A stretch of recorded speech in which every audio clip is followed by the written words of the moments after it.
No, no hemos cambiado nada. Ah, bueno, está bien. Gustavo, creo que es importante decir que tienen que ponernos el nombre y el apellido. Que Ah, si sí, leemos Motorola o la marca sí, del iPhone, no podemos hacerles acceder. claro, Es todo claro. el detalle. Mm. Chévere. Bienvenido, Gustavo. Comencemos entonces. Indícales que puedan ingresar tus amigos para poderlos poner ahí en el grupo. Sí, a ver si hay alguno no ha podido entrar y no, está bien, sí. Bueno, entonces vamos a hablar un poco sobre cómo se puede aproximar la Lajares mediante el modelamiento y un poquito también sobre la peligrosidad. Y esa peligrosidad tiene que ver con la parte del análisis probabilista de la amenaza. Eso lo voy a tocar muy brevemente con un breve ejemplo. Vamos a ver, pues, eh, esta parte de la motivación, hablar un poquito de la inundación, las características generales de los lajares, a discutir algo sobre el alcance de los mismos, algunas características especiales que nos permiten posteriormente llegar a modelar, eh, ve- ver el cuerpo interno de un lajar, ¿sí? Y lo cual nos va a permitir ver algo interesante y muy importante, que es los límites de los modelos, que eso es algo importantísimo que debemos tener en cuenta a la hora de tratar de definir una amenaza a partir de modelamiento. Y después vamos a ver ya los efectos topográficos sobre el efecto de la topografía sobre el modelamiento y las incertidumbres asociadas al mismo. Después vamos a ver dos tipos de aproximación a la amenaza, ¿okay? Los modelos geocronológicos y después modelos ya más modelamiento que es en los empíricos, semiempíricos y físico-matemáticos. Para luego también discutir sobre incertidumbres en el modelo digital y esbozar algunas conclusiones de esto. Ups, ya. Lajar aquí me está estorbando algo. Bien. Eso. Lajar es una palabra que viene de Indonesia para denotar simplemente un flujo de lodo con material de origen volcánico, es decir, todos sus sedimentos son depósitos previos o de origen volcánico. Esto implica que hay dos tipos de lajares, no está escrito ahí. Un lajar que se desarrolla inmediatamente, que es el lajar primario, que suele suceder cuando hay depósitos piroclásticos que pueden ser depósitos de caída, por ejemplo, ceniza, que es removilizada por la presencia de agua, por ejemplo, lluvia, o el lajar posterior, que es detonado en general por la lluvia, un deslizamiento, y se nos produce este tipo de lajares. Ahí en esa pequeña imagen vemos a la izquierda un lajar apenas sucedido, con mucha agua, con mucho líquido, ¿sí? Y uno que ya se ha depositado eh, después y ha tenido un proceso de consolidación importante en él. Esa concentración de partículas sólidas, ¿sí? En volumen, en general se acepta que va entre 5% y 50%. Entonces, y vamos a ver las implicaciones de eso en el modelamiento, por supuesto que va hacia allá de aquel título. Aquí hay que aclarar la diferencia entre lo que es una inundación y lo que es una avalancha de escombros. Dentro de ello está el lajar. Entonces, tenemos que, no sé si ven la flechita ahí, lo que estoy manejando. Sí, sí se ve, Gustavo. Ya.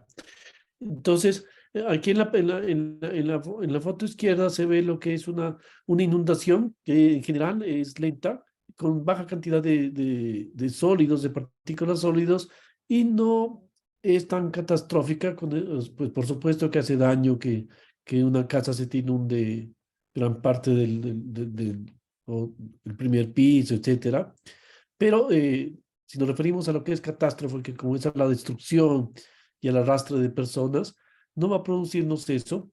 Y desde el punto de vista mecánico, es, como tiene pocos sedimentos, las fuerzas que están trabajando ahí es la fuerza de inercia, que es la que acelera el flujo, y las fuerzas viscosas, que son las que se oponen un poquito al movimiento. En cambio, en la gráfica de la mano derecha está una avalancha de escombros. La avalancha de escombros tiene una gran cantidad de partículas sólidas, en general mayor del 50%, y en este caso las fuerzas dominantes de la inercia y la fricción, que es la que va a detener muy rápidamente el flujo, a diferencia de un flujo de una inundación. Y por supuesto, al haber tanta partícula sólida, ¿sí? Va a ser ya un problema más serio desde el punto de vista de las amenazas. Entonces, aquí podemos ver que es esa presencia de mayor o menor cantidad de sólidos también la que juega un papel importante desde el punto de vista de la capacidad destructiva de los mismos. Voy a mostrar seguidamente dos videitos que ustedes, los hermanos ahí que del Ecuador lo han visto muchas veces y no sé quién haya de otra parte de otro país, pero simplemente para que veamos y recordemos lo que de verdad es un lajar y su potencia. Aquí, el lajar de la Huasca, a la entrada a la ciudad de Quito, pasado el túnel del puente de la Avenida Oriental, creo que se llama, si entrando ahí a la Gasca, este techito que se ve aquí es un techo de una cancha de voleibol, ¿sí? Y aquí había gente que estaba mirando y apostando en el juego de voleibol y había esta malla, ¿sí? Que hace que obliga a la gente a salir y entrar pues por el control de entrada y salida de la gente. Aquí vamos a ver la entrada de este lajar por ahí, rápidamente. Vemos cómo los carros se detienen y hace su ingreso. Eso negrito que ven ahí es la cara. ¿Sí? Una detallada visión, se ve otros asunticos, incluso personas que son arrastradas y llevadas arriba. Entonces voy a que lo veamos otra vez. ¿Sí? Entonces ahí se ve la magnitud de la fuerza, que eso se llama en términos de mecánica de fluidos, la presión dinámica, que es capaz de arrastrar todos esos carros ahí, esos vehículos y destruir esa parte. Por ahí bajó por la avenida La Gasca y eso es lo que se ve cuando el flujo está confinado en ese canal artificial que en lo que se convierte en las calles.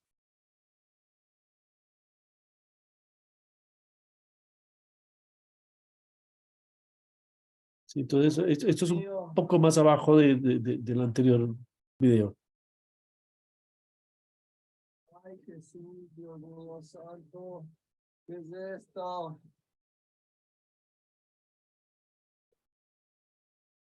Entonces, es fácil imaginarse e intuir que si uno está ahí en un vehículo o algo, pues no, pocas oportunidades tiene para tratar de que no le pase algo grave. Sí, entonces vamos a seguir. Ahí se duplicó, ya. Y vamos a ver ahora un poco sobre la movilización del flujo. Entonces, pues si hay compañeros ingenieros por ahí, pues ya lo sabemos, los geólogos también.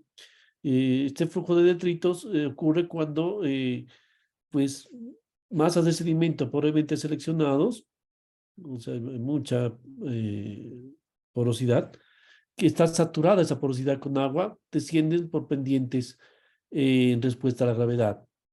Y hay un balance de fuerzas para que se pueda producir esto, que es el esfuerzo que tienes una masa con una potencial superficie de falla en la cual hay un esfuerzo cortante y hay una resistencia de esa masa a ese esfuerzo cortante.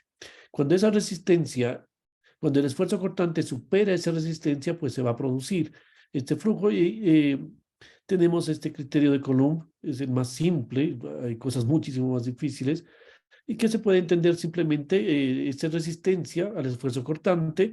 Tenemos esta diferencia entre el esfuerzo normal, desde el punto de vista del fenómeno, pues tenemos la presión de todo el peso de la masa, ¿sí? Que te da en sentido vertical, te da el esfuerzo normal, y la presión de poro.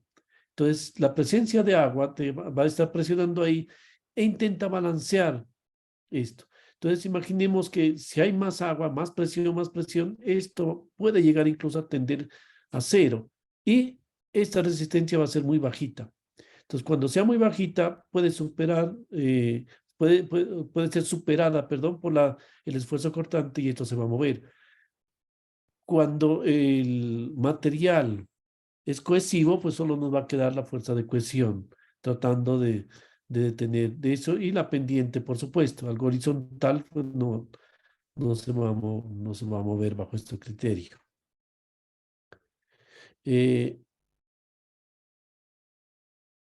Dentro del punto de vista de las amenazas, es importante tratar de predecir el alcance de estos lahares. Históricamente, o sea, hay estudios de el volumen y el alcance de los mismos. Y esto se puede expresar en términos de la figura, veamos la figura izquierda, superior izquierda, y tenemos aquí el centro de gravedad de donde se moviliza el flujo y el centro de gravedad de donde se detiene.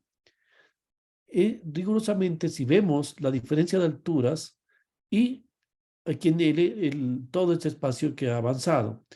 Entonces, podemos dividir esa diferencia de alturas con la longitud que avanzó y vamos a obtener un ángulo, aquí este ángulo, es la tangente de este ángulo, y se conoce como el coeficiente de Heim. Si hacemos lo contrario, que es dividir la longitud entre la diferencia de alturas, vamos a obtener lo que es la eficiencia. Esta eficiencia, pues, es un poquito más intuitiva y nos va a servir para lo siguiente. Miren, aquí tenemos la tabla desarrollada por Iverson en el 97, en el cual él hace un compendio de muchos flujos de lodo, en el cual se conoce su volumen y se conoce la longitud que ha alcanzado y la diferencia de alturas. Entonces, podemos ver en esta tabla, ¿sí? Desde volumen, miren que hay con volúmenes muy pequeños, ¿sí? Aquí 10 a la 3, ¿sí? Hasta volúmenes muy grandes de 10 a la 9. ¿Sí? Entonces, de 10 a la 3, ¿sí? Vamos a tener una eficiencia de 2 en general, o sea, este flujo en particular avanzó 78 metros y con una diferencia de altura de 41, hasta el flujo del Monte Rainier, ¿sí? De 10 a la 9, que alcanzó 120 kilómetros. ¿Sí? Con una diferencia de altura de 4.800 metros para una eficiencia de 25. Ojo, no está aquí en esta tabla algo muy interesante, que es el flujo del Cotopaxi. Sí, el flujo del Cotopaxi creo que ustedes me corrigen 1776 o 78.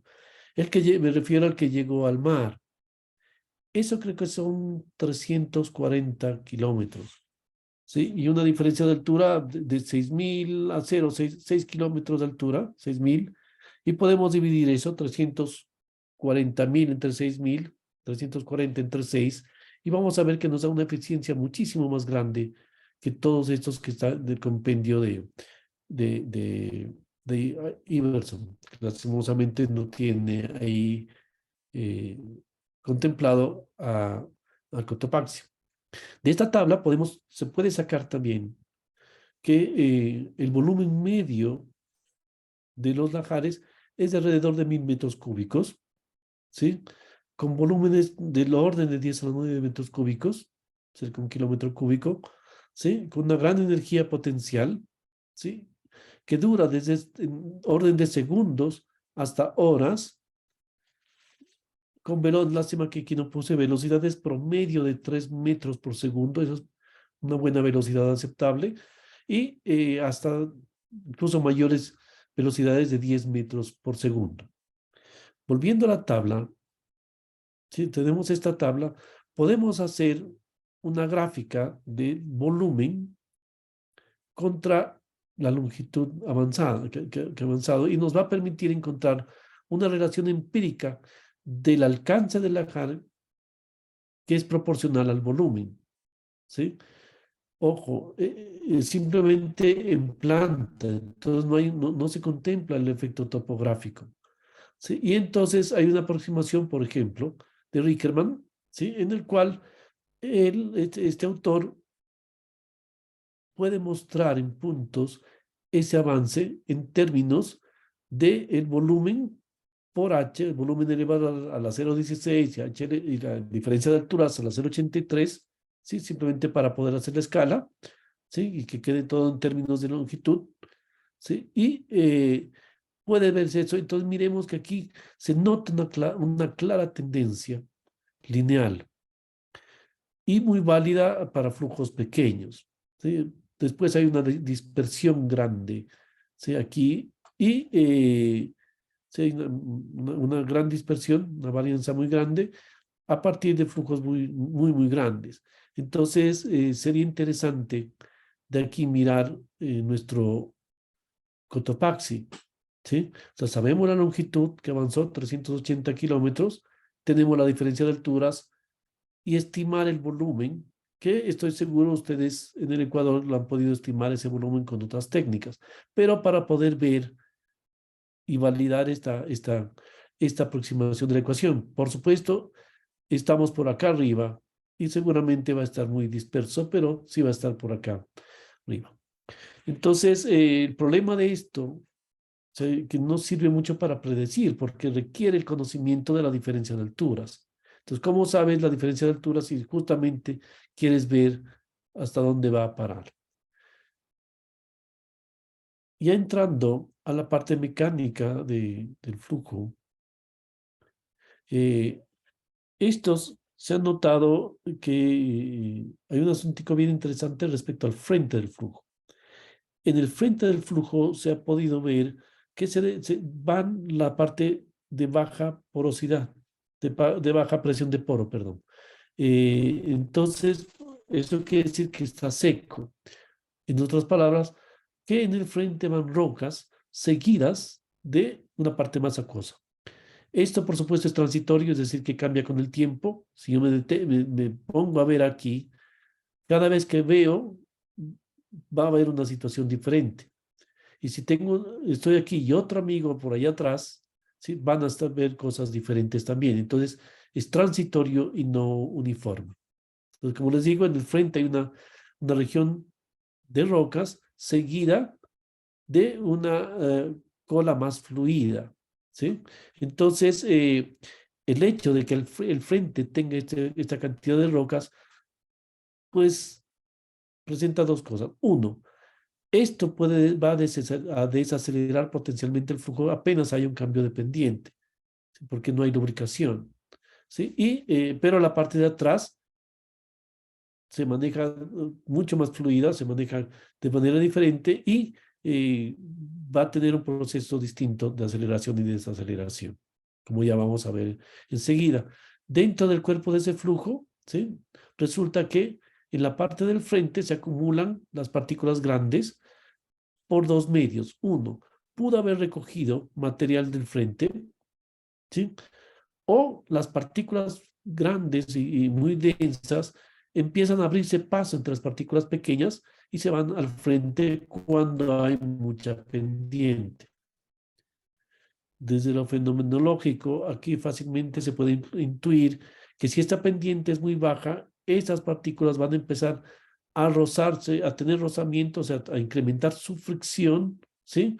Y su tendencia a caer por gravedad, y esto va a hacer que el frente mismo, que en una parte de pendiente alta lo ha acelerado el flujo, en una parte de pendiente baja lo va a frenar.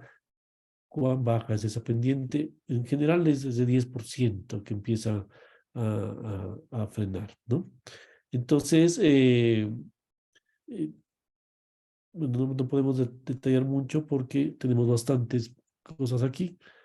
Veamos aquí, Como ejemplo, el equipo de Iverson, ahí en el USGS, hicieron un canal experimental, ¿sí? Muy un poquito relativamente grande, y en el cual, en la parte ya plana de la salida del canal, se puede ver un fenómeno muy interesante. Y es que las partículas sólidas grandes se empiezan a colocar al frente del flujo, tal como se ve desde el punto de vista teórico, que están las partículas grandes aquí en el frente, ¿sí? Aquí están puestas al frente, y miren que aquí hay una especie de canal. Ese es un canal que lo hace la misma agua que viene atrás. Y al hacerse ese propio canal, al desplazar ella, las partículas sólidas, porque viene atrás, ¿sí? Al desplazarlas, se hace su propio canal, lo cual ha reducido el área del mismo y a su vez acelera el flujo, haciendo que este flujo que viene atrás empuje el frente. Entonces, si fuera flujo granular, esto pararía aquí, pero el flujo que viene atrás va a empujar este frente, como se puede ver aquí en la tercera imagen de Iverson. Esto lo podemos ver claramente en esta fotico. Sí, en esta fotico podemos ver un deslizamiento que se inicia aquí en la parte superior y por la presencia de agua se convierte en un flujo de lodos que entra a un barrio, ¿sí? Miren aquí con muchas cosas interesantes. En la parte inicial tiende a abanicarse y es capaz de tapar o sea, las casas, ¿sí? Después va perdiendo energía y ya no es tan capaz de tapar las casas, pero miren lo que pasa en esta calle. O sea, en esta calle empieza a funcionar como canal, y miren que aquí a la salida de este canal se mira fácilmente la presencia del agua que en el canal de Iverson, ¿sí? Lo ve de una manera controlada, y aquí es hecho por la naturaleza ante una influencia antrópica, que es la naturaleza misma. Entonces, aquí podemos ver que en estas altas pendientes se ha acelerado el flujo, ¿sí? Se incrementa la erosión. Aquí miren que es pequeñito esto y se ha hecho un poquito grande, ¿sí? Y que estas canalizaciones van a acelerar el flujo, pues por pérdida de área, por supuesto, y de conservación de la masa. Cuando llegas a esta topografía plana, se tiende a abanicarse, ¿sí? Y ojo aquí algo interesante, las barreras cuya altura es menor que la energía de la línea de energía, que es este coeficiente de Heim que vimos hace un rato, ¿sí? Es mayor, puede superar o no puede superar esa altura, ¿sí? Y entonces las barreras que son más altas que esa línea de energía, pues van a detener el flujo, lo van a desviar y lo van a potencialmente encaminar.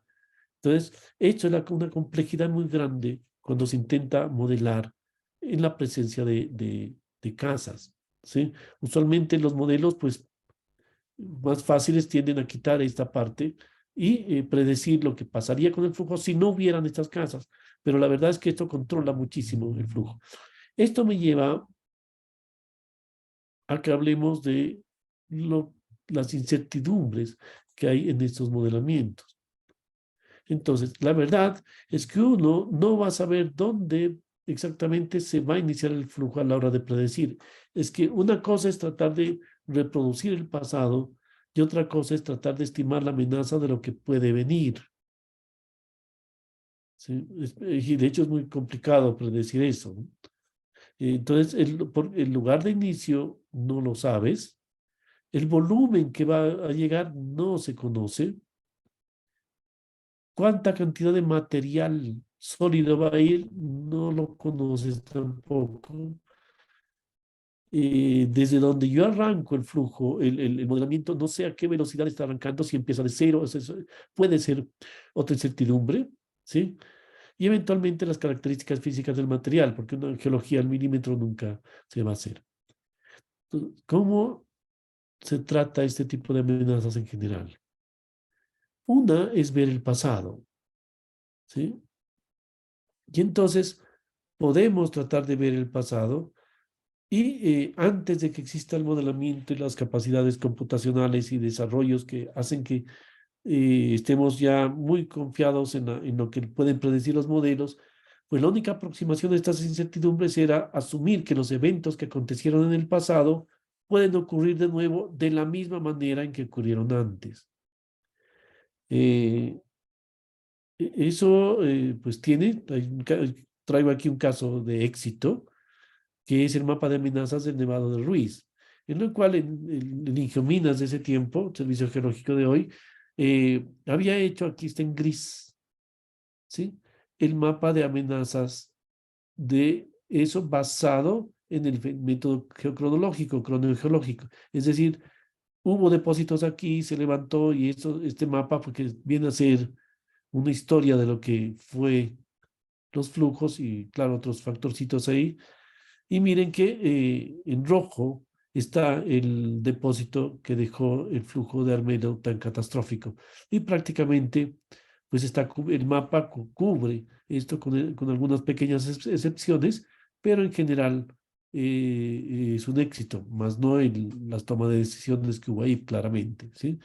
Ahora miren, si tomamos el pasado, preguntémonos qué pasa si la topografía cambió por algún efecto entrópico, por como un deslizamiento. Digamos que aquí pudo haber un canal nuevo. Entonces, este método cronológico no pudiera predecir lo que va a pasar. Y vamos a ver un ejemplo práctico con esto también. Entonces, para estimar estas amenazas, con otro método que es ya de modelamiento, ¿sí?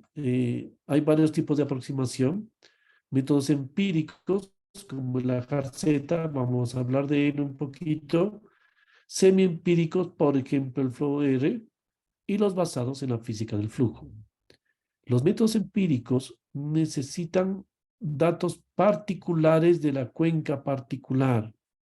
Es decir, los datos usados por estos métodos para simular, digamos, algún lajar en el Cotopaxi, pues no van a servir esos mismos datos para simular el Nevado de Ruiz, ¿sí?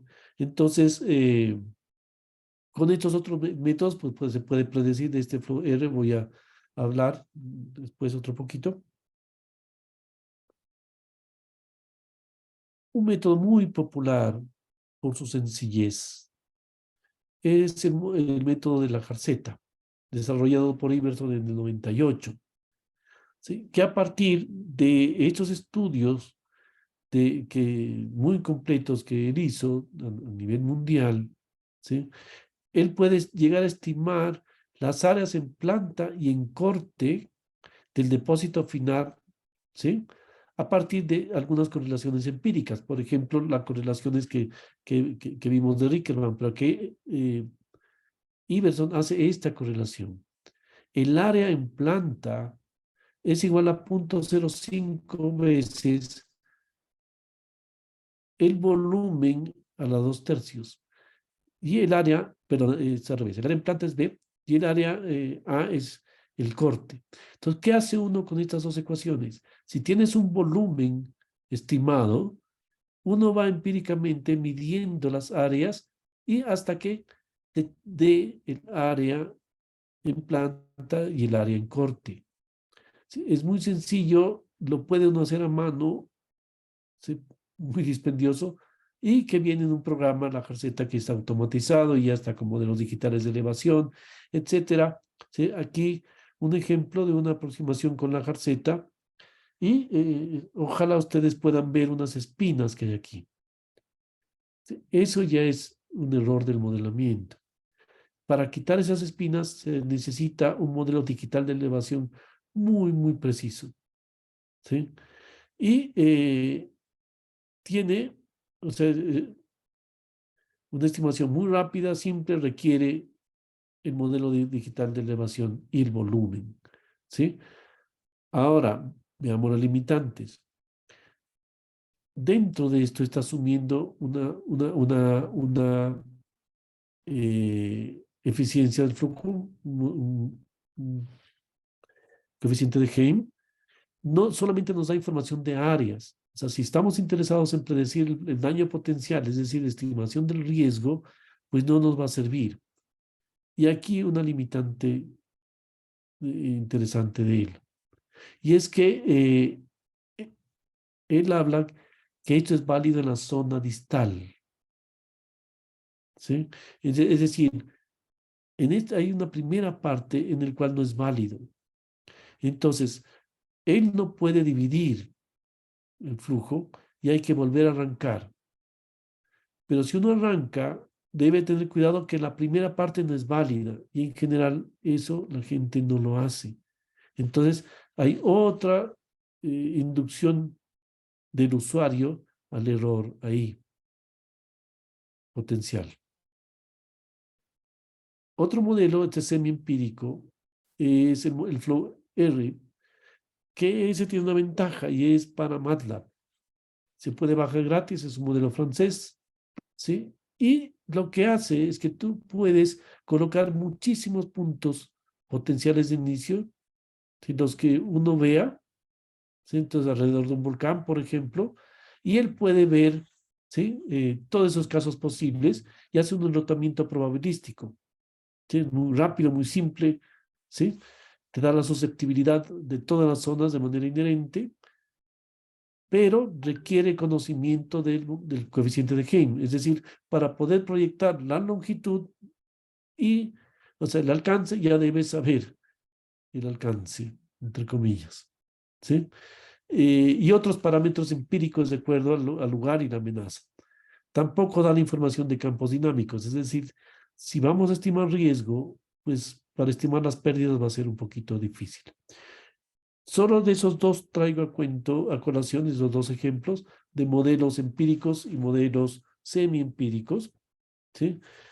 Que recuerden, estos dos modelos requieren datos particulares de la zona donde se va a estudiar. Ya otros modelos es el modelamiento físico-matemático, que lo que requieren son datos particulares, ¿sí? Del material que hay, los datos geológicos, etcétera, que es distinto a datos que requiere el modelo, el ajuste que requiere el modelo. Aquí no requiere ningún ajuste, sino información distinta. Miren, el flujo granular, les había dicho que es en el cual domina la fricción. Y en cambio, un fluido puro, aquí está lo dominante, es la viscosidad. ¿Sí? Todo esto, incluso los sólidos, se pueden modelar con la ley de movimiento de Euler-Cauchy, ¿sí? Que aquí está una ecuación, no nos vamos a meter a mirar esta es ecuación del movimiento, momentum, ¿sí? En el caso de sólidos, pues esto es cero, ¿sí? Y aquí están las fuerzas externas, etcétera. Y resulta que en esta parte de los sólidos se puede modelar con la ley de Coulomb, ¿sí? La deformación de estos sólidos. Podemos estirar esta ley para llevar a modelar flujos granulares, ¿sí? Asumiendo una ley de Coulomb, ¿sí?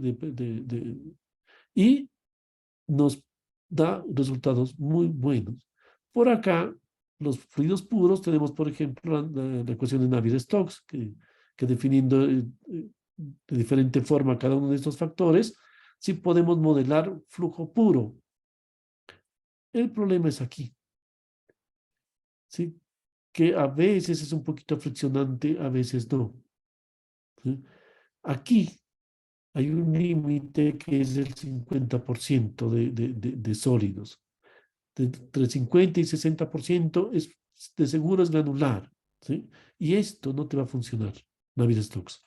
Y por acá es puro fluido, ¿sí? Y aquí domina la viscosidad. Acá no tiene viscosidad, no te va a funcionar.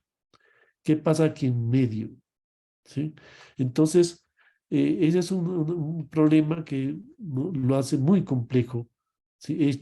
Y lo que hemos hecho es a veces algo muy popular de manejo que por su simplicidad es el Titán 2D.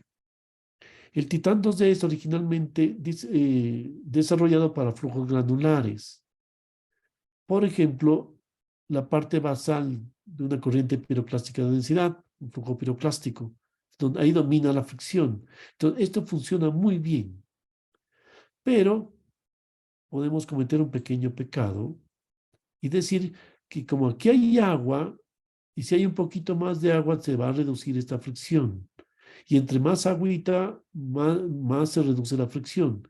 Y eso me permitiría utilizar el Titán 2D para lajares.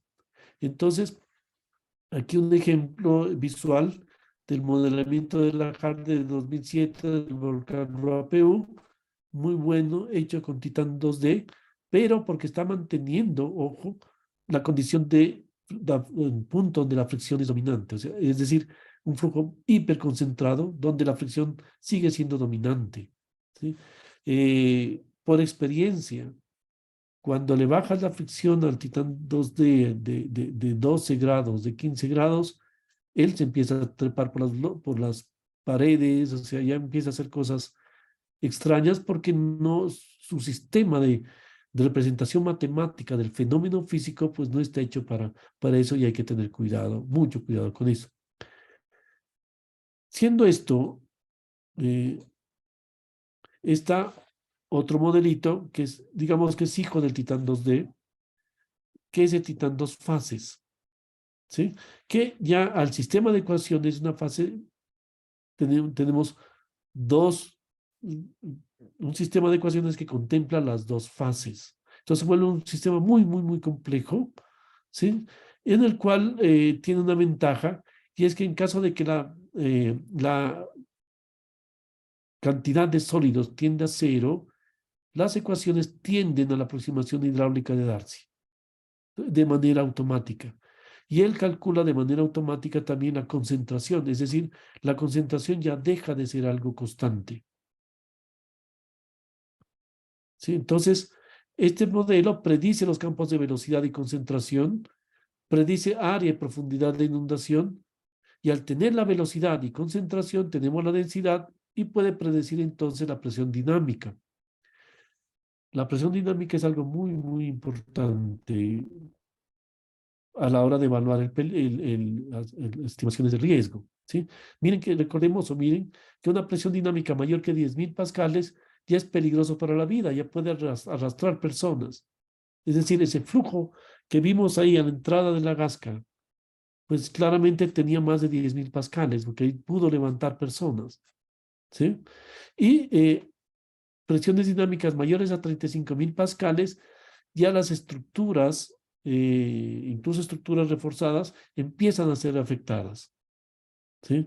De 80.000 ya te destruye hasta estructuras de acero, ¿no? ¿Sí? Tiene la ventaja también de que acepta múltiples pilas iniciales, no tiene problemas con las divisiones, lo que nos hace muy útil a la hora de poder tratar de modelar calles, ¿sí? Datos iniciales muy pocos, ¿sí? Tienes que saber la localización, el volumen del flujo que vas a modelar y la concentración de partículas, ¿sí? Y entonces tiene la desventaja ahí es la capacidad computacional. Se necesita tener una capacidad muy grande, ¿sí? Como ese sistema de ecuaciones es tan no lineal que cualquier cambio, pues lo hace susceptible. Entonces, el modelo digital de elevación debe ser tratado previamente, debemos evitar huecos y una cantidad de cosas para que funcione bien, ¿sí? Y por el momento no incorpora ni erosión ni sedimentación, al igual que la jarceta y al igual que muchos de los modelos. Veamos como ejemplo un caso de modelamiento de lajares en el volcán Popocatépetl, que gracias a una invitación de Hugo Delgado a la UNAM, fuimos a modelar el riesgo de Popocatépetl, su novia, la Iztaccíhuatl, y por allá atrás está la Ciudad de México, ¿sí? Y entonces aquí tenemos estas divisiones, ¿sí? Y aquí están las presiones dinámicas en el cual azul oscuro no afectaría a seres vivos, si el celeste ya pueden ser arrastrados, ¿sí? El verde, las estructuras débiles podrían ser afectadas. Amarillo, ¿sí? Ya se afectan estructuras, ¿sí? Y naranja, tenemos sitios donde las estructuras serían seriamente afectadas. Entonces, con este tipo de modelamiento bifásico, se puede llegar a predecir eso, ¿sí? También, como yo les decía, permite división sin problemas del flujo y predecir algo interesante. Miren que aquí, cuando fuimos a trabajar en el Popo, empezamos, nosotros teníamos la amenaza contemplada desde el punto de vista del geocronológico, que es más o menos coincide con esta línea de colorcitos aquí, pero el modelamiento empezó a sacar un brazo en esta parte. Pues nos hemos ido a ver qué es lo que pasó ahí y resulta que habían hecho una carretera para evacuación. Y claro, lo que hacía esta carretera para evacuación fue llevar la amenaza a otras partes, ¿sí? Entonces, a través solamente del modelamiento podemos asegurarnos de este tipo de cosas. Eh, Como les decía, este enrutamiento se puede utilizar también para calles, ¿sí? Aquí un ejemplo del modelamiento que, gracias a la invitación de Liliana Troncoso, espero que esté aquí, hicimos ahí con la Universidad Central. Esta es una vista en planta de la parte de los barrios afectados por la Gasca. Aquí están las curvas de nivel y aquí están, como curvas de nivel, también están las calles de la parte inicial. Aquí, esto rojo es algo bien interesante, que es un depósito de material de basura. ¿Sí? ¿Sí? Y aquí viene el flujo, que, que empuja este depósito, que fue el único que pudo explicar la presencia de tanto material en la parte inferior. Entonces aquí vamos a poder ver cómo se puede predecir el enrutamiento en las calles que hace a través del modelamiento, y todo pues tiene que estar acorde y pues por supuesto con un grado de incertidumbre con los depósitos que hay ahí. Esto es determinístico, pues simplemente se está tratando de reproducir lo que sucedió, pero que potencialmente puede permitir ver las probabilidades y eventualmente un probabilístico. Entonces ahí se modelaron, creo que ya no recuerdo el tiempo. Ahí.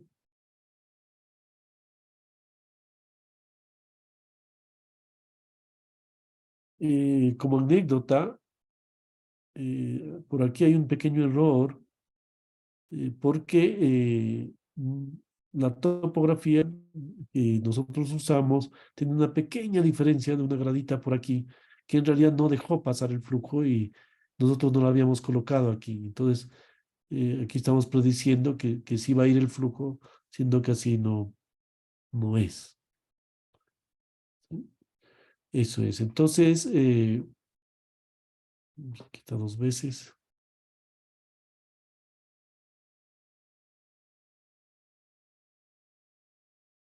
Y vamos ya a las incertidumbres también. Hay varias clases de incertidumbres que hay en todo modelamiento. Sobre todo cuando vamos a modelar sobre terreno, a veces el modelo digital de elevación puede inducir errores. Es mejor a veces tener un modelo digital de terreno, o sea, ver el piso, ¿sí? Y eso, aquí lo tengo como, o sea, un ejemplo de un modelamiento que hicimos en Argentina, en Villa Langostura. Sí, aquí a la izquierda, abajo está la población de Villa Langostura. Hicimos un modelamiento inicial con un modelo digital de elevación de 15 metros. ¿Sí? Perdón, con un modelo digital con sensor óptico. ¿Sí? Y aquí se ve esa parte ancha. Y con el sensor óptico lo que estamos haciendo es la elevación de las copas de los árboles. ¿Sí? Entonces él tiende a aplanar y no tiende a ver lo que es. Cuando usamos el modelo con sensor de radar, o sea, el modelo de terreno, ya pudimos ver y seguir las cuencas que hay por ahí debajo. Y otra cantidad de información de curvas que no teníamos con eso. Entonces, esto hay que tener mucho cuidado con qué es lo que se quiere. Si se tienen árboles que inician, por ejemplo, una cuenca que no tiene árboles y de pronto llega un bosque, el modelo lo va a interpretar como una pared, porque la pared sube a las copas y las copas de los árboles, entonces va a ser un lago ahí que no es real. Entonces hay que tener cuidado con eso. También el otro problema es la precisión del modelo digital de elevación. ¿Sí? Entonces, aquí tenemos un modelo a la izquierda, un modelo digital de elevación de 15 metros, también vía la angostura, en el cual el modelo predecía una curva en esta parte y la experiencia mostraba y depósitos mostraban que el flujo, que había flujos que habían seguido derecho. Fuimos a mirar y resulta que había una pequeña cuenca que el modelo digital de 15 metros no veía. Entonces, desarrollaron ya rápidamente un modelo digital de 10 metros que ya pudo mirar ese accidente topográfico y aquí ya se mira cómo el flujo atraviesa esta parte que en este modelo no ve. Entonces, eso es bien importante, el conocer in situ el terreno y ver si el modelo digital de elevación está reproduciendo de verdad lo que se tiene. Complicaciones cuando tenemos calles y casas. Esto de la precisión, hay que tener estas. Miren, el modelo digital de elevación en el terreno se maneja con píxeles. Entonces, lo que él hace es tomar fotografías. Veamos lo que es una fotografía. Aquí tenemos tres fotografías, ¿sí? Una con una baja resolución, es de la misma chica, ¿no? Una muy baja resolución, ¿sí? Y aquí vemos el píxel muy, muy grande, ¿sí? Y aquí cada vez mejorando al reducir el píxel, o sea, aumentar la precisión. Entonces, en verdad, la verdad es que en cada píxel hay un promedio del color que se tiene ahí. Entonces, tenemos esto, si el píxel es muy grande, pues no vamos a ver mucho. En un modelo digital de elevación, lo que tenemos que la información que nos da cada píxel es el promedio de altura de ese píxel. Entonces tenemos un terreno llano y entonces tenemos un píxel y me va a dar el promedio de altura. Entonces este modelo digital está perfecto. ¿Sí? O sea, el promedio de cualquier punto me va a coincidir.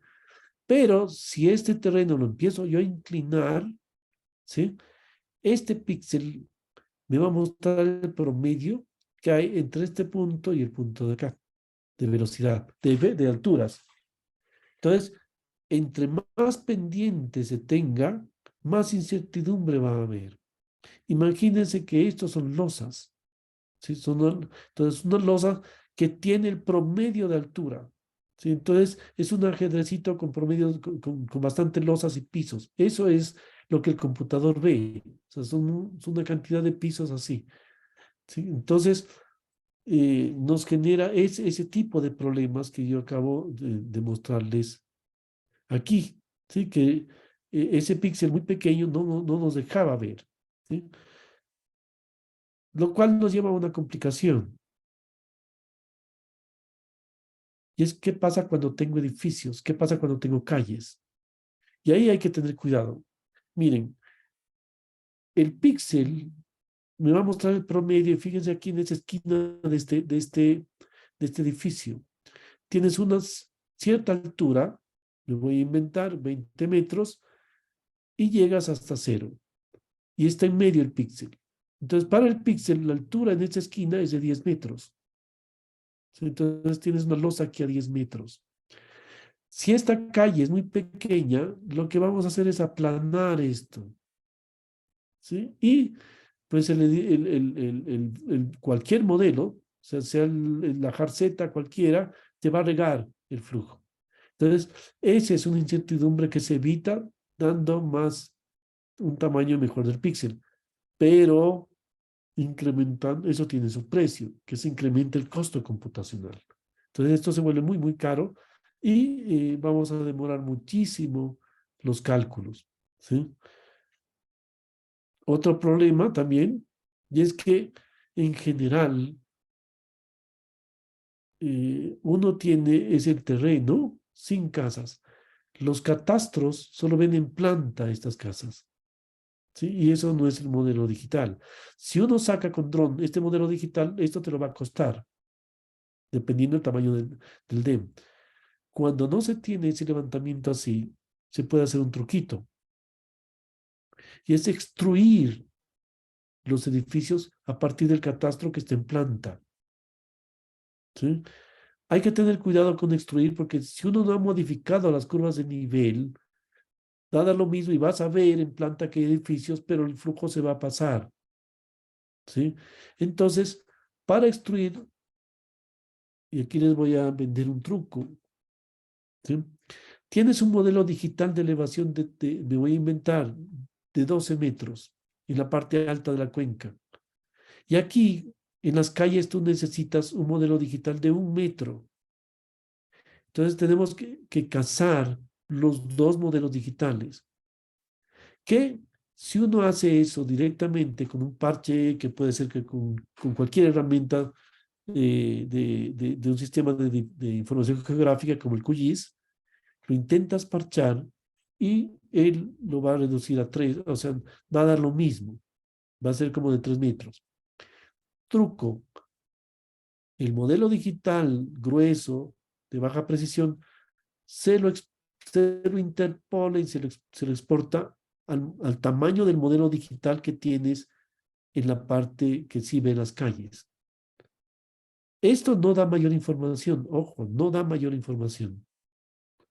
Pero uno puede ya parchar y trabajas con un modelo general de elevación de 1 metro, me voy a inventar, o 50 centímetros de todo el terreno, pero ya no has perdido el detalle, con un costo computacional enorme, porque vas a modelar toda la cuenca con un modelo digital muy pequeñito, ¿sí? Que tiene las mismas características del modelo tosco, me voy a inventar, de 12 metros, pero en esta parte sí va a haber una diferencia.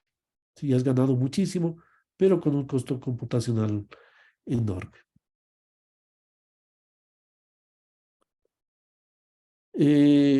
También otro asunto bien delicado y es la escogencia del modelo. ¿Sí? Aquí, como ejemplo, en la ciudad donde yo vivo, en Pasto, aquí tenemos un modelamiento de un lajar potencial que el Servicio Geológico ha advertido que por ahí puede bajar un lajar que se llama la Quebrada Mijitayo, que entra a la ciudad desde la parte occidental. Este es un ejemplo con las ecuaciones de la jarceta, no usando el programa, ¿sí? Por la razón que voy a explicar, sino simplemente haciendo a mano con las estudiantes mías, siguiendo esas ecuaciones, que miren que aquí no puede ver las calles, simplemente está sobrepuesto a las calles. Entonces, lo que está viendo simplemente es el terreno y nos da información sobre la tendencia topográfica, ¿sí? Sobre el flujo, ¿sí? Aquí hay una montaña. Miren que aquí hay una división del flujo. La jarceta no puede con eso. Entonces tienes que parar aquí y arrancar de nuevo, de hacer doble estudio. Aquí hay un error. O sea, la parte distal no es válida. Entonces aquí hay una parte que no es válida. ¿Sí? Entonces, pero en general, pues sí nos deja ver. Entonces, dependiendo de lo que quieras ver con la jarceta, lo haces. ¿Sí? Pero, ojo con las interpretaciones.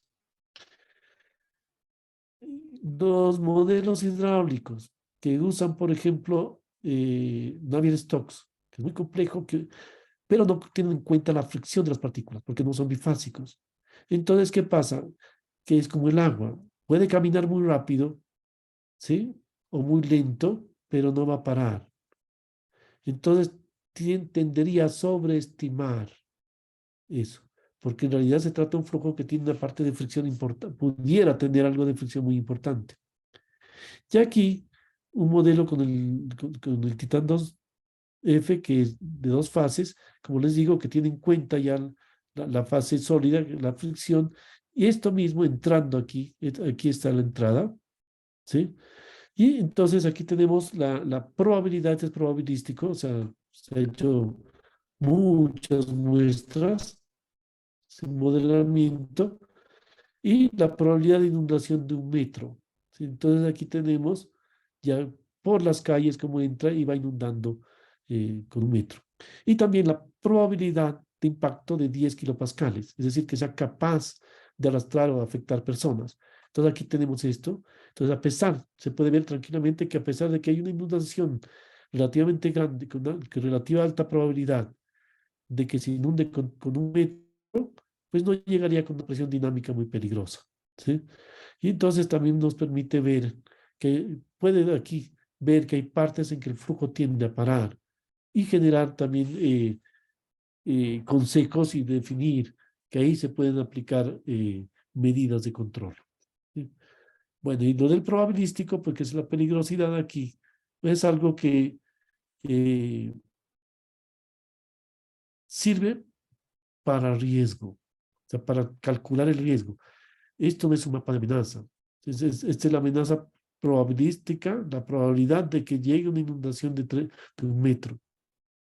Si más bien este de acá arriba, el de la izquierda, pudiera ser un mapa se asemeja más a un mapa de amenazas. Esto te dice simplemente la probabilidad y puedes sacar la probabilidad para hacer los 50 centímetros, 2 metros, y acá 10 kilopascales, 20, 35, que es la que tumba casas, 80, que te tumba todo.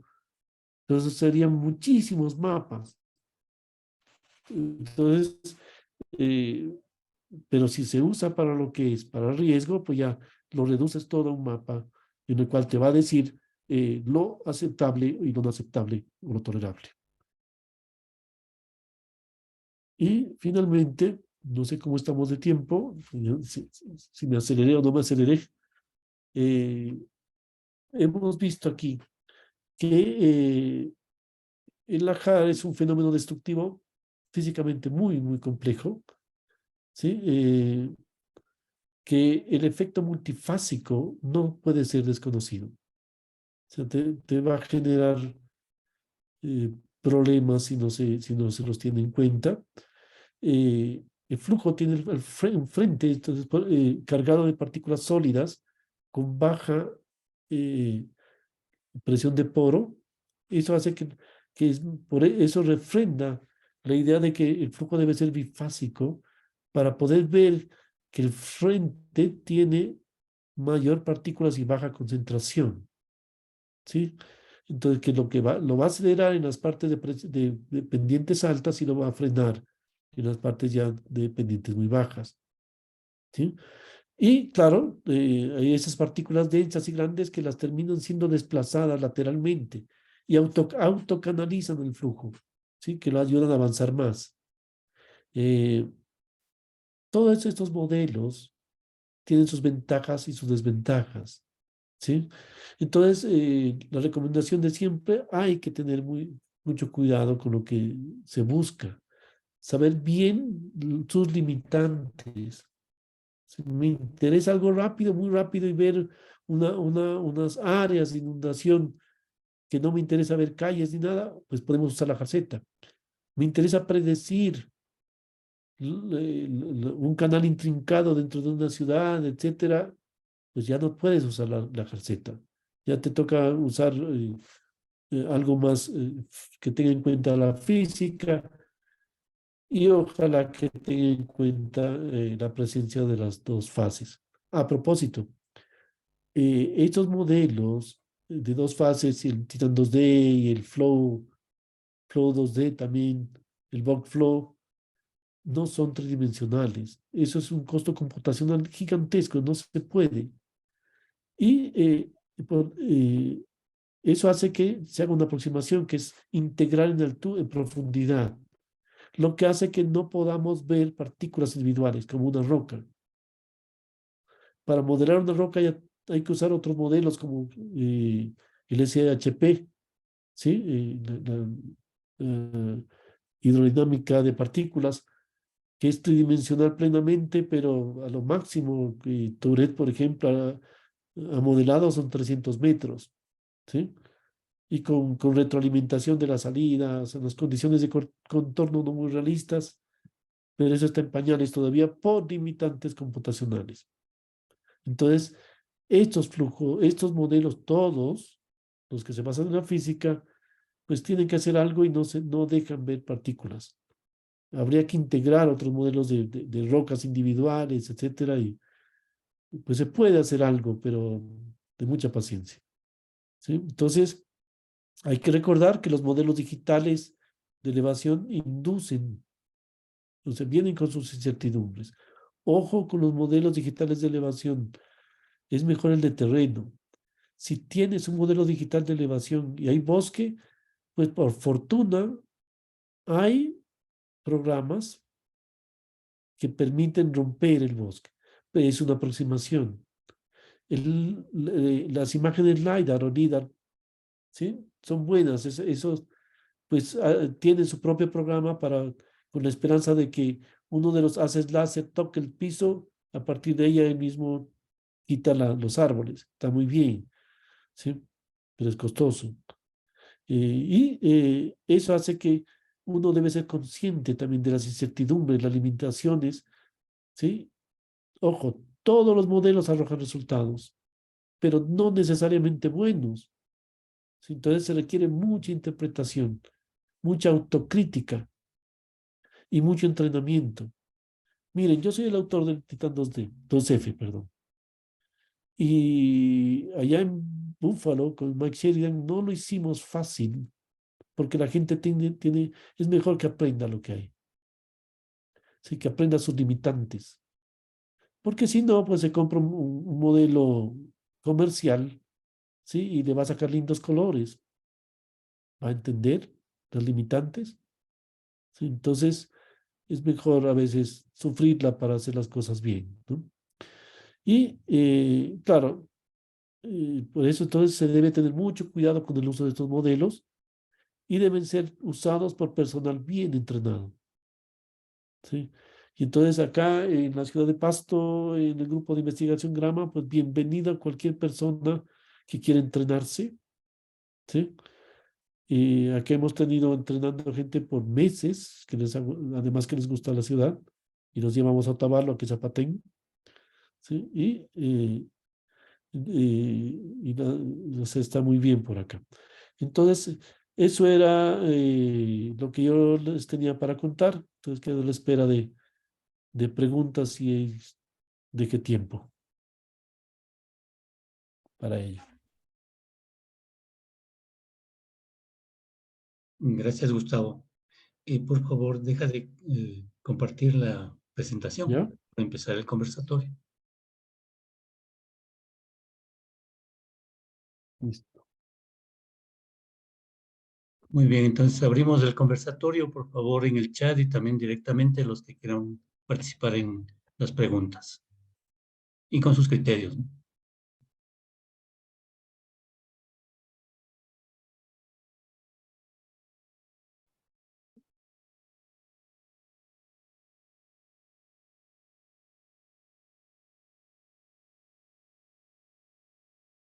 Fausto, por favor.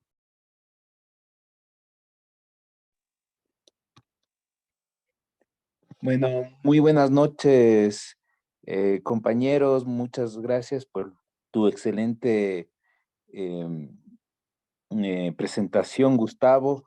Eh, Creo que cuando habíamos conversado y la idea es que este tipo de tecnología o este tipo de análisis son los que, a mi parecer, se deben implementar o exigir a las autoridades acá en el Ecuador, sobre todo con un volcán con tanto impacto potencial como el volcán Cotopaxi y básicamente al momento todas las instituciones que estamos trabajando en los planes de contingencia, en los planes de preparación, estamos trabajando sobre la base de mapas de amenaza netamente y que generan muchas incertidumbres en lo que se puede hacer.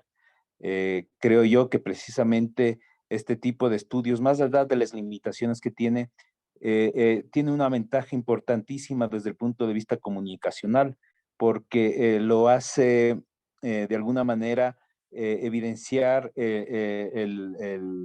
la dinámica precisamente del riesgo y evita, por ejemplo, sesgos en donde consideran al Ajar como una inundación o directamente que tiene una característica de agua.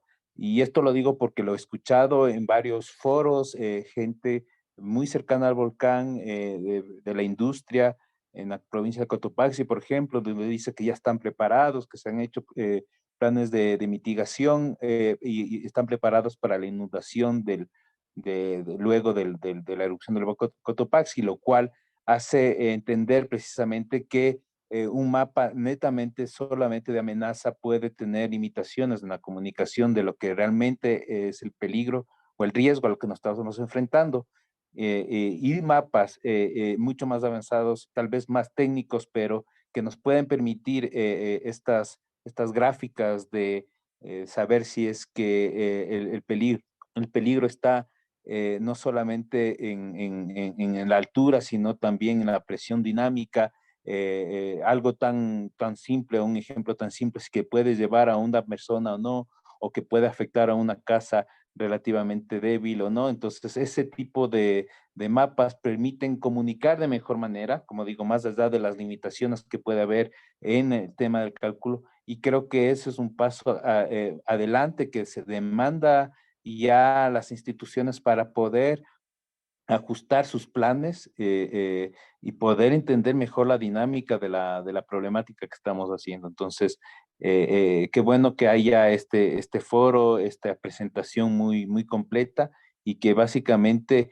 nos da a entender lo mucho que tenemos que avanzar en cuanto al conocimiento más allá de la amenaza, sino del riesgo y también sus diferentes características y las incertidumbres asociadas a estos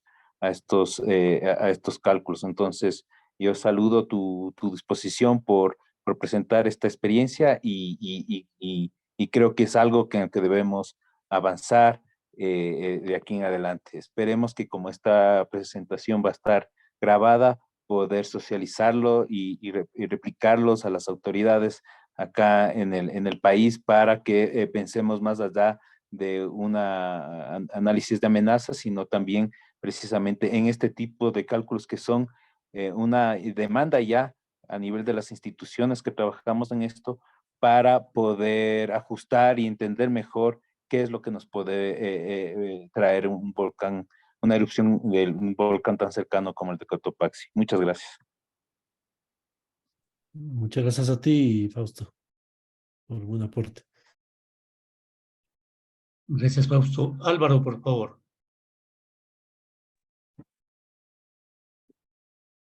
Buenas noches, estimados ingenieros. Felicitar al ingeniero por su exposición, estuvo muy acertado.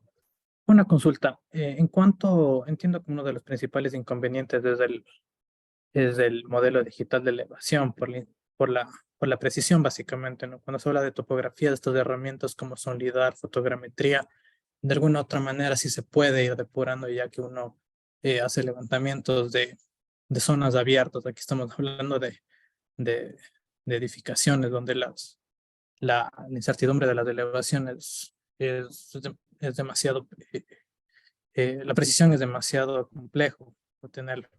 Sin embargo, no sé si es que no escuché o me uní tarde, pero no escuché hablar sobre los softwares CFD. Entiendo que hay algunos software como el que se usa en el campo de la hidráulica, por ejemplo, el ANSYS, Fluent, ANSYS CFD, OpenFuama, hasta el propio Flow 3D, que utilizan ya las ecuaciones que describen un fluido viscoso en 3 dimensiones, sobre todo.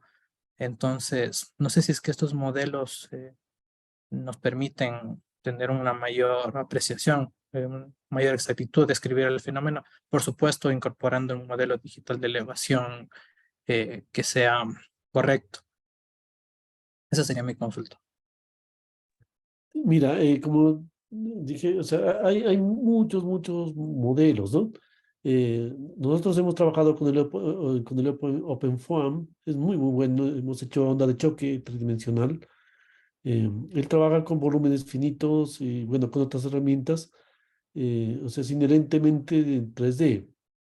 El costo computacional de los cálculos con OpenFOAM es enorme. Si vamos a hacer eso con calles, va a costar mucho computacionalmente.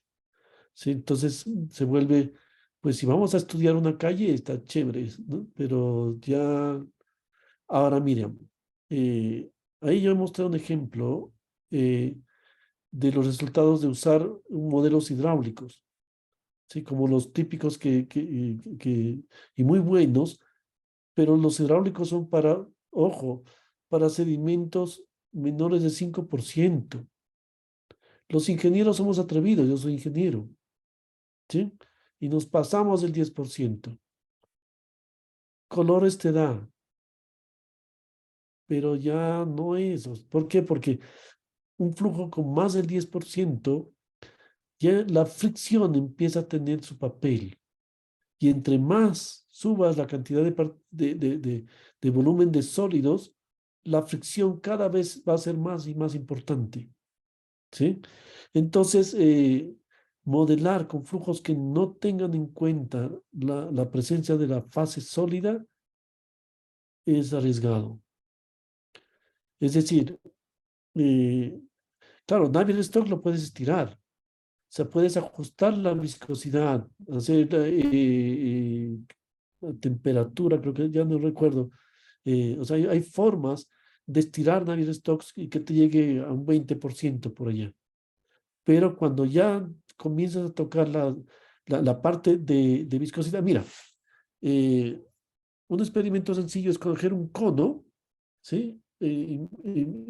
Invertido y llenarle partículas sólidas, redonditas, ¿sí? Y comienza a caer como si fuera un reloj de arena. A veces se va a trancar y tienes que sacudir para que salga.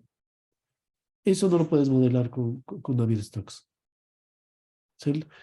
Uno con Navier-Stokes puede modelar petróleo, que es muy lento, y, ¿sí? O sea, cambias la viscosidad para que sea muy lento, pero va a fluir. Entonces, modelos que no sean bifásicos para modelar 30% de sólidos, ya hay que tener cuidado con los resultados que te dan. ¿Sí? Y pues no digo que sean malos, sino que hay que ser consciente de que si un sector del flujo puede hacer una concentración del 30%, del 40%, yo no aconsejaría usar modelos basados en Navier-Stokes, como los de hidráulica. ¿Sí? Eh, o sea, hay que tener mucha prudencia si uno tiene que usarlos, porque te va a inflar.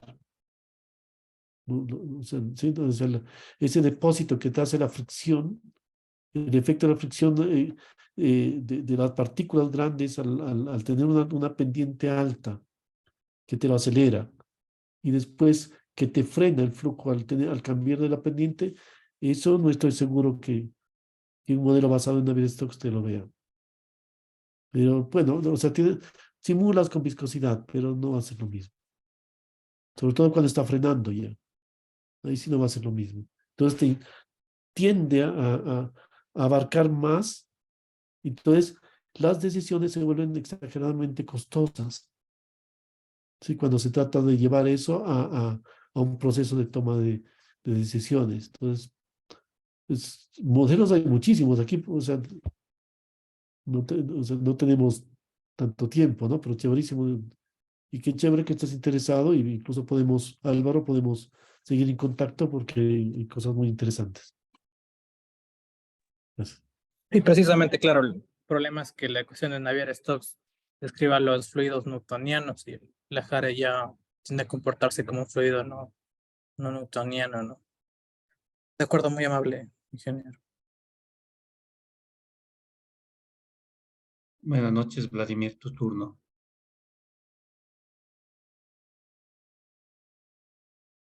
¿Estás apagado el sonido, Vladimir?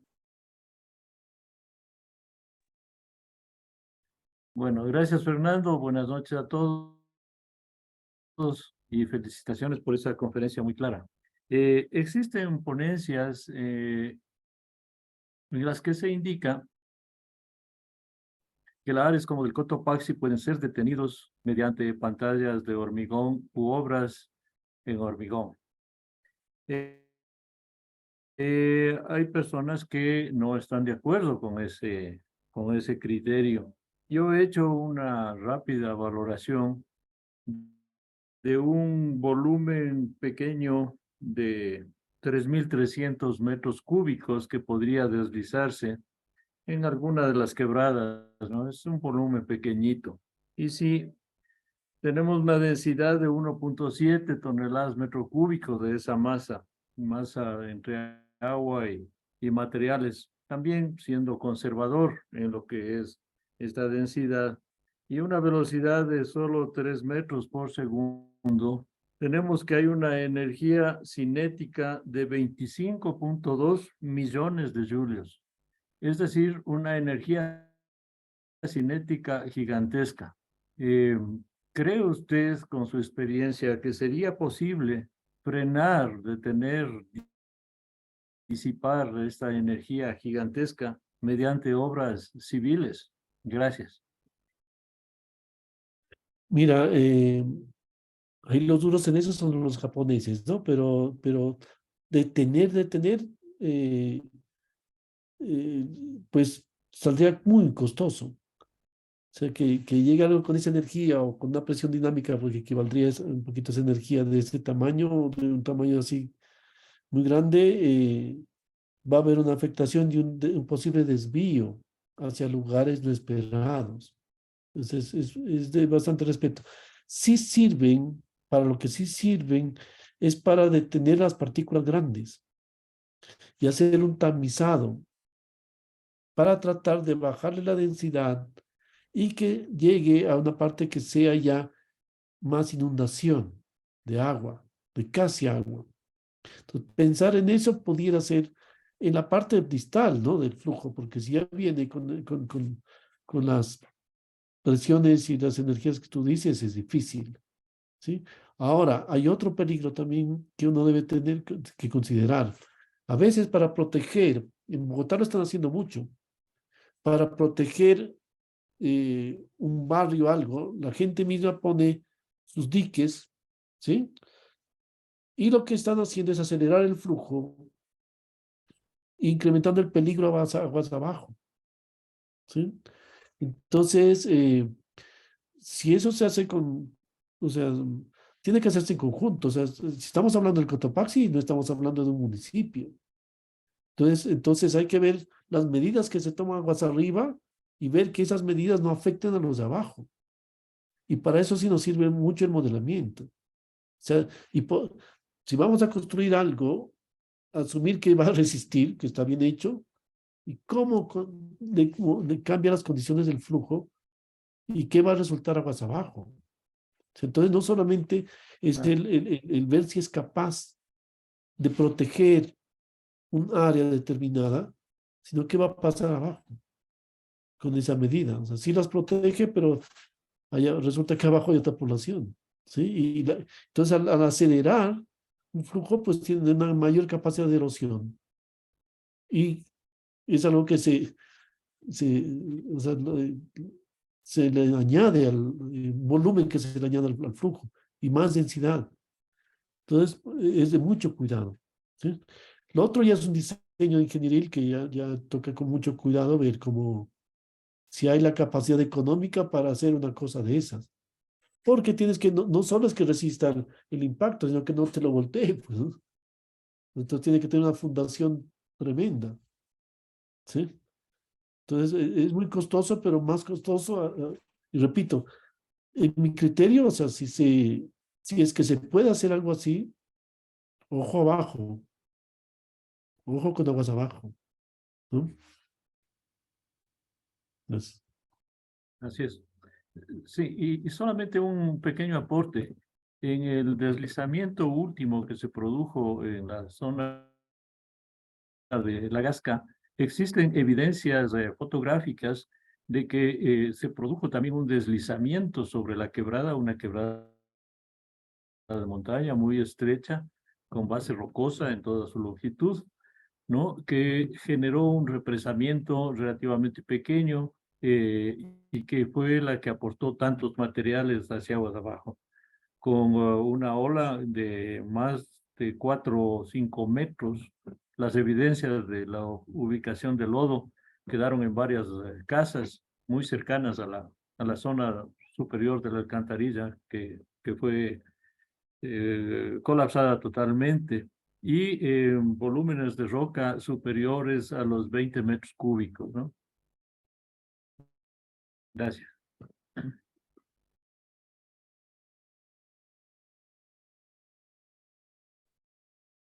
Gracias, Vladimir. No sé si alguien más quiere hacer una pregunta. Mientras se motivan a preguntarte, yo quiero hacerte algunos comentarios. Gracias, Gustavo, por tu valioso aporte. No sé qué tiempo estuviste aquí en Quito estudiando el tema del tejado que te invitó Liliana. A ver, yo he estado, primero estuve creo que hace unos 7 años, estuve en la alcaldía de Quito, estuvimos presentando algo sobre modelamiento probabilístico. Y después estuve, ya ni me acuerdo, el año pasado fue que estuve, no,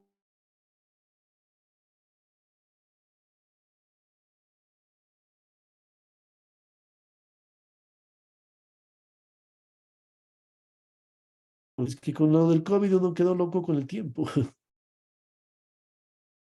Así es. Sí, Mira, tú comentabas que hubieron complicaciones en las medidas y en la planificación en el caso del Nevado del Ruiz.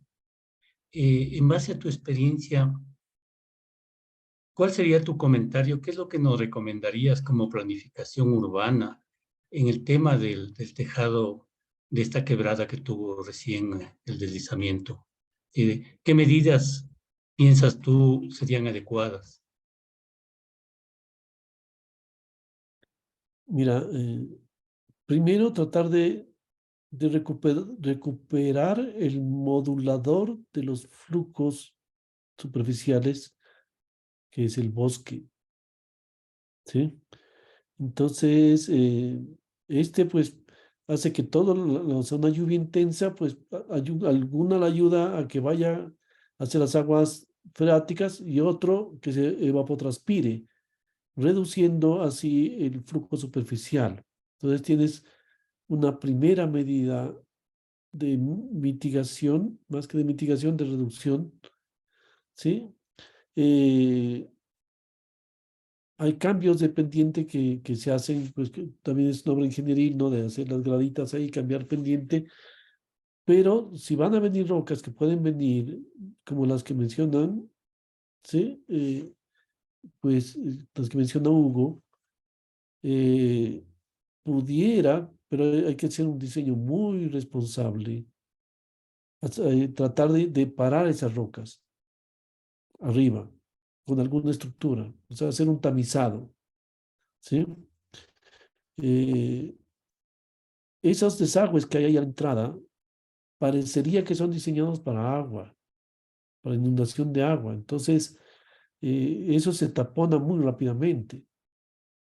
¿Sí? Entonces, cualquier diseño que se haga tiene que ser en base al conocimiento de que lo que puede bajar por ahí, lo que bajaría, no lo que puede, lo que bajaría por ahí es un flujo de lodo hiperconcentrado. ¿Sí? Y eso asumiendo que frenamos las rocas de arriba. ¿Sí? Entonces, aún ahí, pues, si se tapona eso, ya complicado. Entonces, es que